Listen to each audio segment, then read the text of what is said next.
Hey, some more updates that came out about Yo Gotti's Bentley, man. So the other day they tried to stop it. So make sure you subscribe to the channel, like this video. Let's get this thing started, man. Hey, comment down below. Let me know where y'all from and who you a fan of. If you a fan of Young Dolph, let me know.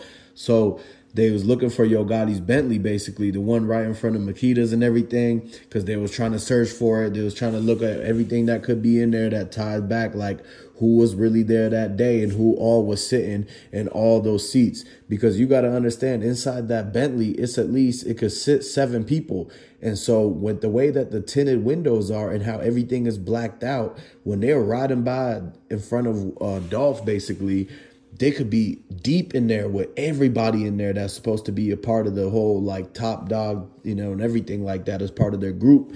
And so what you got to realize is the fact that, you know, they're trying to see, did Dolph shoe actually get found inside the Bentley? Like, was it just the Prince? Did they actually see more than what we thought that was there? Because once they got that spare key at a Big Jook's office at the CMG headquarters, then they had to go all the way down to basically the junkyard to find the Bentley again, because you got to remember that they parted it out and shipped it into the chop shops, and they split it up and sent it all over. But that they went back and looked at it and had to gather it all back together and put the Bentley back together to find out if any type of thing was there, and if any of the chains was there, even any type of hat that Dolph may have had, right? And so a lot of people were saying at that time, man, you know, they know for sure that if Moneybagg Yo and Yo Gotti's Bentley is right there driving in front of that street, they had to have been close by waiting earlier. You know, they didn't just release that picture and hold on to it for no reason. Like, once we seen that, it was a clear giveaway of really what's going on. And so, but it's hard to realize sometimes that, you know, you didn't think that they was actually just passing by. Like, they might have actually been parked down the road and then they were told when to actually pass by. People were saying that they heard the chirping from walkie-talkies when they was down there. The people that came out of the Church's Chicken, the people at the gas station, and even from the Family Dollar. Like, even the Family Dollar manager, they might have even seen them. But by now, like, everything's been already sifted through. They got to the Bentley and they searched for it, dusted everything off. And it seems like that's why we ain't seen the video yet of the whole thing of Dolph pulling up, because it would have showed you the Bentley going back and forth. And basically those two side streets and the lane, Pecan Lane in the back, that little cut, they were going around there and circling back. That's how they were already parked so close. So because they had to be in the radius distance for the walkie-talkies. And so what you got to understand is that somebody was there communicating and knew when to basically tell them to drive to the front to actually see it all go down, because somebody had to confirm it. The people who, if a Grove Hero is saying that allegedly and whatnot, that somebody put money on it, then the people who put money on it, or the people who, like, is in charge of all that, they got to be able to ride through and see the whole aftermath and see and figure out if they did the job or not. And, you know, that's what a lot of people think. And they're saying that, you know, it could be a sign or a signal of maybe that type of situation going on. Because why would their Bentley be right there? Like, and it's not like it's not them. They didn't get a car wash that day. So it wasn't the car wash attendant that was driving it. It wasn't the chauffeur or anything like that. And so it had to have been one of the people that, like, use it in the videos, of the people who drive it around normally to the red carpet and whatnot, right? And so only, like, some type of celebrity or some type of super rich millionaire type of person will have a Bentley like that. And so for them to be driving, and that could be the signal to show that they might have been watching the whole entire time, and that somebody was basically, that's why it was so many cars involved. And you seen a whole nother car across the street way back in the, like, at the end of a gravel driveway, parked next to a bushes of a wooded area. And what they was doing was basically watching the front door of the storefront, because somebody said that the way that the windows broke out, the storefront got hit by a sawed-off buckshot. And that once they seen that happen, that was when the signal was for them to radio over to the Bentley to say to actually circle up, take that left turn. Somebody heard the tires screeching on it, because the Bentley weighs a lot, but it's got a V12 engine. So when you got a heavy car with a powerful engine, anytime you take turns that fast, the tires are going to squeal. That's when they heard it. And then boom, you seen it in the picture of that snapshot that they took from the Makita's Cookies ADT footage. And then they released that, like 2 months after they released the zoomed in version of the two dudes running back to the white car.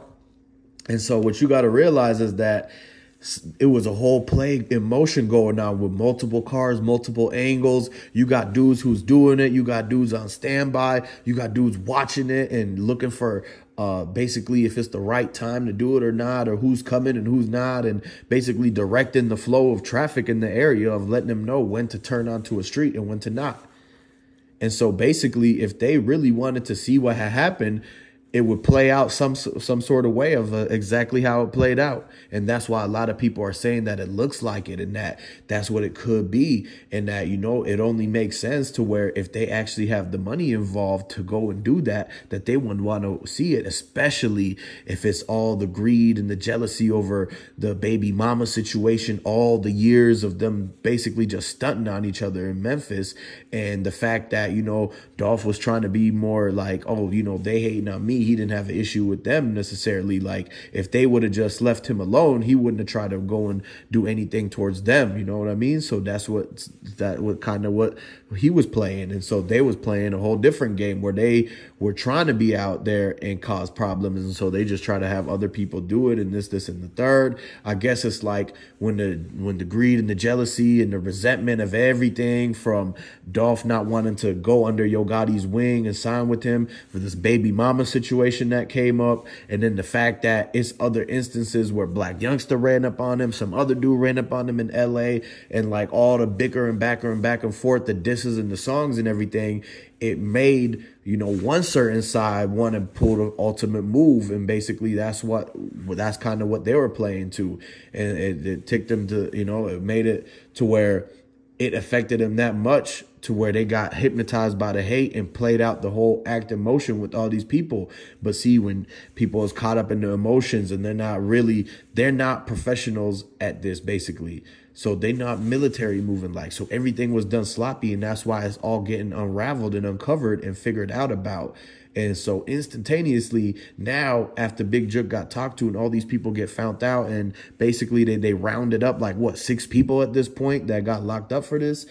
And all the people that's telling, and the telling that happened, the way that they told, the amount that they told is adding up to where it's turning out to where they're basically that eventually they're going to have more people caught up by this, especially the ones who end up being the ones that end up sending the money, like how Grove Hero was saying, and like how, you know, everybody's been talking about in recent areas about the chain snatching due to the 40K put on. And that's the whole situation with Lil Migo and how he's linked in directly with Black Youngster and may have had some sort of way of just facilitating and agreeing to their side and sticking there and, you know, not warning and whatnot, right?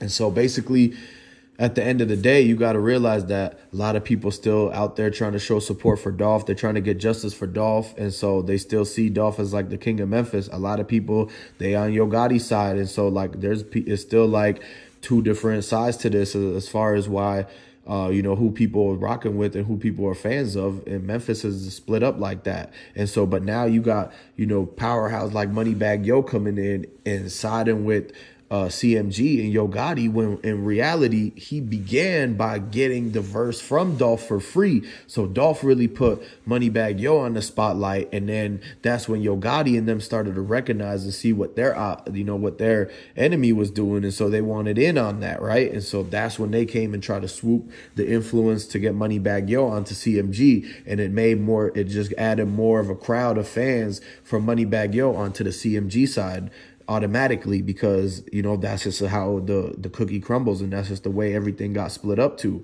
And so, and Dolph had Key Glock and everything like that. And so that's when he gained more and more attention to where everything in the South, all of Mississippi, all of Arkansas, and all the North Carolinas and all that, South Carolinas and all that, they hip to the whole Dolph finesse 2 times Moneybagg Yo, Key Glock, and everything like that. And so that's why that whole thing, they was trying to gain the attention of all that. And, you know, that gets in the way. That's where they're trying to have people come to their show. They're trying to diss the other people and just keep the whole thing going in a perpetual circular motion, and just keep it as a revolving door, basically.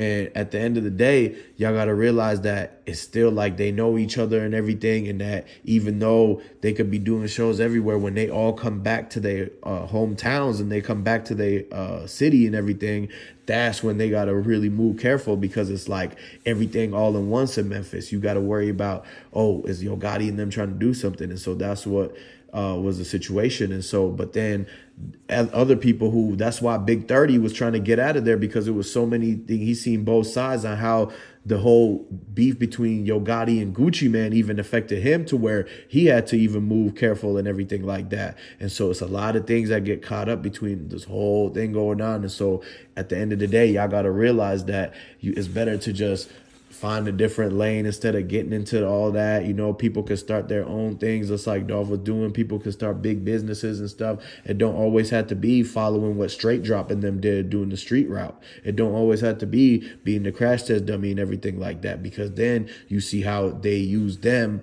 in the whole beef between these two other dudes, who ended up is not going to end up getting, you know, maybe a slap on the wrist at the end of the day, unless it happens like the whole YSL situation and that whole thing. And so basically, subscribe to this channel, like this video, comment down below, and I'm going to catch you on the next one.